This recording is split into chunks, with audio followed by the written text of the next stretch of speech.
فردوس نعیموف یک صاحبکار تاجیک مقیم شهر مسکو در ماه شریف رمضان به 33 دانشجو از افغانستان که در مکتب‌های عالی پایتخت روسیه تحصیل می‌کنند کمک غذایی رسانیده است. در این باره محمد صابروف یک حامی حقوق مهاجران تاجیک خبر داد.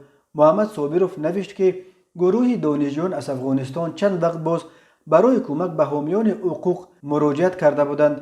جمعیت شهروندان افغانستان و سفارت افغانستان در مسکو به دلیل نداشتن شرایط از ارائه کمک به این دانشجویان سر پیچیدند. محمد صابروف نوشت که بعد ناامید شدن از چندین در مثل هر وقت مراجعت نمودیم به برادر غمخوارمان که دائما مهاجران را دستگیری میکند اکای فردوس نعیموف و او به مهاجران افغان که زیاده از 33 نفر عبارت بودند کمک کرد.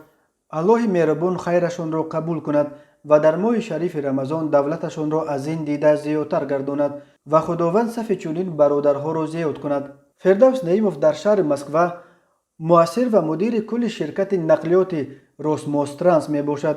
این شرکت به کشانیدن بار در قلمرو روسیه و بیرون از آن از جمله به تاجیکستان مشغول است. فردوس نعیموف را یک صاحبکار دست به خیر توصیف می کنند که همیشه به کمک مهاجران تاجیک و هموطنان نیازمند می رسد.